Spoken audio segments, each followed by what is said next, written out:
भूमध्य सागर में भारतीय नौसेना की ताकतवर मौजूदगी की अब आते हैं असली मजे की बात पर। सितंबर 2025 में भारतीय नौसेना का युद्धपोत आईएनएस त्रिकंद भूमध्य सागर में पहुंचा और यह कोई आम दौरा नहीं था, यह एक सीधा संदेश था तुर्की को। पहले आईएनएस त्रिकंद ने यूनान के सलामीज बंदरगाह पर डेरा डाला। 17 और 18 सितंबर को यूनानी नौसेना के साथ मिलकर ईशारण में जोरदार नौसैनिक अभ्यास किया।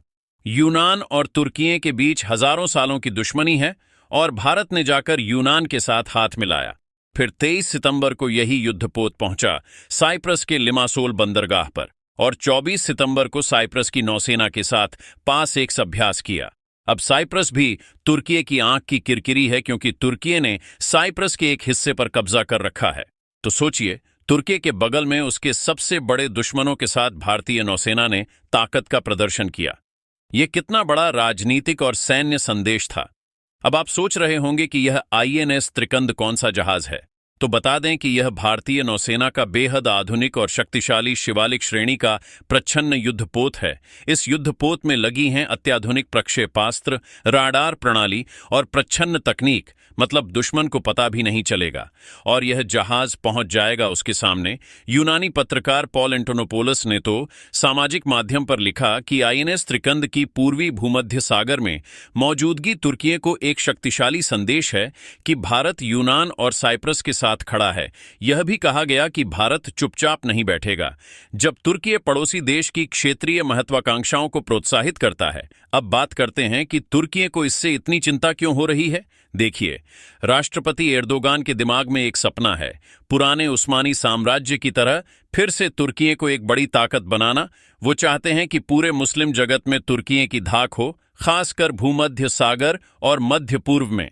लेकिन अब भारत जैसी बड़ी नौसैनिक ताकत ने तुर्की के पड़ोस में अपनी उपस्थिति दर्ज करा दी है। यह तुर्की के लिए एक बड़ा झटका है। यूनान और साइप्रस के साथ तुर्की के समुद्री सीमा विवाद चल रहे हैं। पूर्वी भूमध्य सागर में गैस और तेल के भंडार हैं और तुर्की अपनी समुद्री सीमाएं बढ़ाने की कोशिश कर रहा है।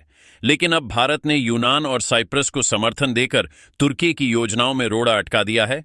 अब बात करते हैं उस चीज की जो इस पूरे तनाव की असली जड़ है। पड़ोसी देश तुर्की और पड़ोसी देश के बीच गहरी दोस्ती है। तुर्की हमेशा से पड़ोसी देश का समर्थन करता आया है, चाहे कश्मीर का मुद्दा हो या कोई भी भारत पड़ोसी देश टकराव।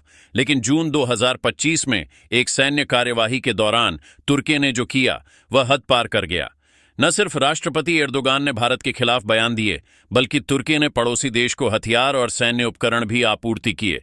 अब तुर्की को लगा होगा कि भारत क्या कर लेगा। तुर्की तो उत्तरी अटलांटिक संधि संगठन का सदस्य है, बड़ी ताकत है, लेकिन भारत ने तुर्की को दिखा दिया कि हम भी चुप बैठने वाले नहीं हैं।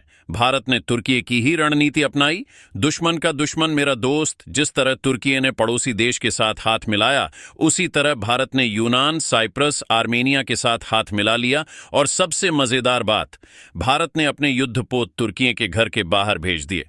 ये एक सीधा संदेश था, तुम पड़ोसी देश को हथियार दोगे तो हम तुम्हारे दुश्मनों को सैन्य समर्थन देंगे। आईएनएस त्रिकंद सिर्फ यूनान और साइप्रस गया ही नहीं, बल्कि मिस्र में होने वाले अभ्यास उज्ज्वल तारा 2025 में भी हिस्सा लिया।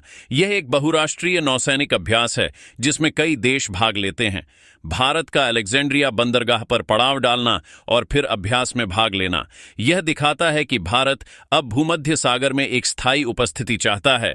पहले तो भूमध्य सागर सिर्फ यूरोपीय और मध्य पूर्वी देशों का खेल का मैदान था, लेकिन अब भारत भी इस क्षेत्र में अपनी उपस्थिति मजबूत कर रहा है। और यह सिर्फ युद्धपोत भेजने तक सीमित नहीं है। भारत इन देशों के साथ रक्षा तकनीक का हस्तांतरण कर रहा है, गुप्त सूचनाएं साझा कर रहा है, संयुक्त सैन्य अभ्यास कर रहा है, कूटनीतिक संबंध मजबूत कर रहा है। आईएनएस त्रिकंद को भेजना कोई छोटी बात नहीं है। भूमध्य सागर तक पहुंचना, वहां अभ्यास करना, कई बंदरगाहों पर दौरा करना, यह सब एक मजबूत और सक्षम नौसेना ही कर सकती है। आज भारतीय नौसेना के पास विमान वाहक पोत हैं, आईएनएस विक्रमादित्य, आईएनएस विक्रांत, आधुनिक प्रच्छन्न युद्धपोत और विनाशक पोत हैं, पनडुब्बियां हैं, परमाणु और पारंपरिक दोनों लंबी दूरी के समुद्री गश्ती विमान हैं, उन्नत निगरानी प्रणालियां हैं और सबसे महत्वपूर्ण, हमारी नौसेना के पास नीले जल की क्षमता है, यानी दूर दराज के समुद्रों में अभियानों को करने की क्षमता। पहले भारतीय नौसेना सिर्फ हिंद महासागर तक सीमित थी, लेकिन अब हम नियमित आधार पर प्रशांत महासागर, अटलांटिक महासागर और अब भूमध्य सागर में भी अभियान चला रहे हैं। ये एक वैश्विक शक्ति की निशानी है। ये एक व्यापक रणनीति है तुर्की को जवाब देने की। कुछ विश्लेषक कह रहे हैं कि यह एक तरह के नए शीत युद्ध की शुरुआत है। भारत नेतृत्व वाला गुट बनाम तुर्की पड़ोसी देश चीन गुट, लेकिन यह उतना सरल नहीं है, यह कठोर गुट नहीं है। बहुत सारी देशों के साथ भारत और तुर्की दोनों के अच्छे संबंध हैं, मगर हां, एक तरह की रणनीतिक प्रतिस्पर्धा जरूर शुरू हो गई है और इस प्रतिस्पर्धा में भारत अच्छा प्रदर्शन कर रहा है। भारत ने सिद्ध कर दिया है कि हम अब वो देश नहीं हैं जो सिर्फ प्रतिक्रिया करते हैं, हम सक्रिय हैं। हम अपने विरोधियों के आंगन में जाकर उन्हें दबाव डाल सकते हैं।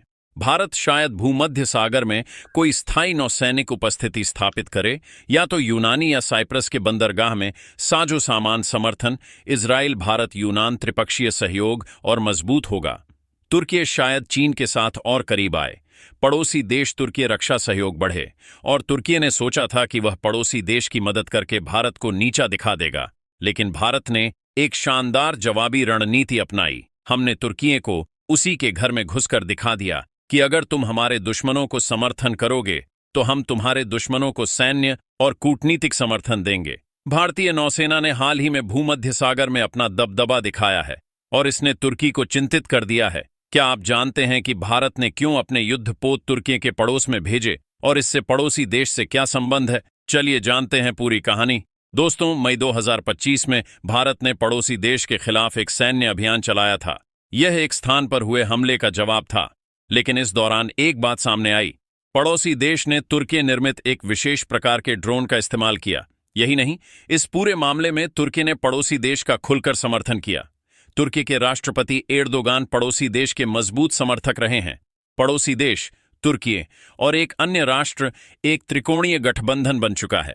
भारत ने एक चतुराई भरा कदम उठाया। हमने तुर्की के 3 बड़े प्रतिद्वंद्वी देशों के साथ रक्षा संबंध मजबूत किए। यूनान, सितंबर 2025 में भारतीय नौसेना का युद्धपोत INS त्रिकंद यूनान पहुंचा। 13 सितंबर के बीच पहली द्विपक्षीय नौसैनिक युद्धाभ्यास हुआ। एक नौसैनिक अड्डे पर पड़ाव चरण और फिर समुद्र में अभ्यास। यह दोनों देशों के बीच पहला नौसैनिक अभ्यास था। प्रधानमंत्री मोदी ने जून 2025 में 23 साल बाद साइप्रस की ऐतिहासिक यात्रा की। 21 सितंबर को INS त्रिकंद लिमासोल बंदरगाह पहुंचा। साइप्रस की नौसेना के साथ पास एक्स अभ्यास किया। यह महत्वपूर्ण है क्योंकि तुर्की और साइप्रस में क्षेत्रीय विवाद चल रहा है। भारत ने आर्मेनिया के साथ भी रक्षा संबंध बढ़ाए हैं। यह भी तुर्की और उसके एक सहयोगी देश का विरोधी है। INS त्रिकंद एक प्रच्छन्न युद्धपोत है जो सितंबर 2025 में भूमध्य सागर में तैनात हुआ। भारत का साफ संदेश है, अगर तुर्की पड़ोसी देश का साथ देगा तो भारत तुर्की के विरोधियों के साथ खड़ा होगा। पूर्वी भूमध्य सागर में भारत की नौसैनिक पहुंच बहुत बढ़ रही है। यूनान, साइप्रस, आर्मेनिया के साथ मिलकर भारत ने एक नया ध्रुव बना लिया है। अपने ही इलाके में भारतीय युद्धपोत, इसके सहयोगी देशों के साथ भारत की बढ़ती दोस्ती, रणनीतिक रूप से घिरने का खतरा। यह घटनाक्रम यह साबित करता है कि भारत सिर्फ प्रतिक्रिया नहीं करता बल्कि सक्रिय भी है। तुर्की ने पड़ोसी देश का साथ देकर सोचा होगा कि भारत कुछ नहीं कर सकता, लेकिन भारत ने तुर्की के ही पड़ोस में जाकर अपनी ताकत दिखा दी। यह 21वीं सदी की कूटनीति है जहां समुद्री ताकत और रणनीतिक साझेदारियां मायने रखती हैं। आपको यह घटनाक्रम कैसा लगा? क्या भारत की यह रणनीति सही है? यह सिर्फ एक नौसैनिक तैनाती नहीं थी, यह एक राजनीतिक घोषणा थी। भारत ने स्पष्ट कर दिया है कि उसके राष्ट्रीय हितों को चुनौती देने वाले किसी भी देश को, चाहे वह कितना भी शक्तिशाली क्यों न हो, एक कड़ा और अप्रत्याशित जवाब मिलेगा। भूमध्य सागर में भारतीय नौसेना की यह सक्रियता सिर्फ तुर्की तक ही सीमित नहीं है। यह पूरे विश्व को एक संदेश है कि भारत अब एक क्षेत्रीय शक्ति नहीं बल्कि एक वैश्विक शक्ति बनने की ओर अग्रसर है। और यह सब तब हो रहा है जब वैश्विक स्तर पर शक्ति संतुलन बदल रहा है। यह एक ऐसा कदम है जिसने नई दिल्ली की कूटनीतिक सूझबूझ और सैन्य क्षमता को उजागर किया है। यह दिखाता है कि भारत अब केवल अपनी सीमाओं तक सीमित नहीं है बल्कि दुनिया के दूर दराज के कोनों में भी अपनी शक्ति का प्रदर्शन करने की क्षमता रखता है। यह घटनाक्रम अंतर्राष्ट्रीय संबंधों के अध्ययन करने वालों के लिए एक महत्वपूर्ण विषय बन गया है और इस पर दुनिया भर के विशेषज्ञ अपनी राय दे रहे हैं। लेकिन एक बात तो तय है, अब भूमध्य सागर का राजनीतिक और सैन्य गणित बदल गया है और इसका श्रेय सीधे तौर पर भारत की साहसिक विदेश और रक्षा नीति को जाता है।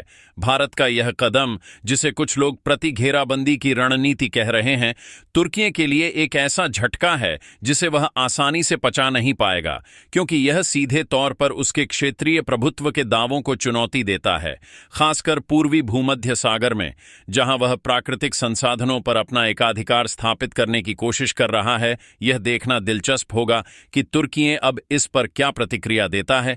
क्या वह अपने सहयोगी पड़ोसी देश से दूरी बनाएगा या फिर भारत के नए सहयोगियों यूनान और साइप्रस के खिलाफ अपनी सैन्य गतिविधियों को और बढ़ाएगा। लेकिन जो भी हो, भारत ने यह सिद्ध कर दिया है कि कूटनीति की शतरंज पर वह अब केवल मोहरा नहीं बल्कि एक शक्तिशाली खिलाड़ी है, जिसकी चालें वैश्विक राजनीति पर गहरा असर डाल सकती हैं।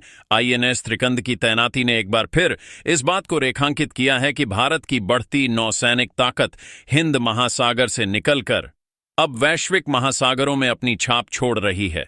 यह वह परिवर्तन है जिसे दुनिया को गंभीरता से लेना होगा और यह महज एक शुरुआत है। आगे चलकर भारत की तरफ से ऐसे और भी कदम देखने को मिल सकते हैं जो उसकी रणनीतिक स्वायत्तता और बहुसंरेखण की नीति को और मजबूत करेंगे। भूमध्य सागर में भारत की उपस्थिति एक नया अध्याय खोलती है, जहां एशिया की एक बड़ी शक्ति सीधे तौर पर यूरोपीय और मध्य पूर्वी देशों के सुरक्षा परिदृश्य को प्रभावित कर रही है। ये सब एक ऐसे समय में हो रहा है जब तुर्की की अर्थव्यवस्था भी दबाव में है और राष्ट्रपति एर्दोगान अपनी घरेलू राजनीति में भी चुनौतियों का सामना कर रहे हैं। ऐसे में भारत का यह कड़ा रुख उनकी राजनीतिक साख के लिए एक बड़ा खतरा बन सकता है। यह पूरी कहानी एक सबक है कि आज की दुनिया में अंतर्राष्ट्रीय संबंध केवल व्यापार और संस्कृति तक सीमित नहीं है, बल्कि यह सैन्य शक्ति के प्रदर्शन और रणनीतिक गठबंधनों के निर्माण का भी खेल है, और भारत ने इस खेल में एक मास्टर स्ट्रोक खेला है। अब यह देखना बाकी है कि इस नए शीत युद्ध की अगली चाल क्या होगी और कौन सा देश किस गुट में जाएगा।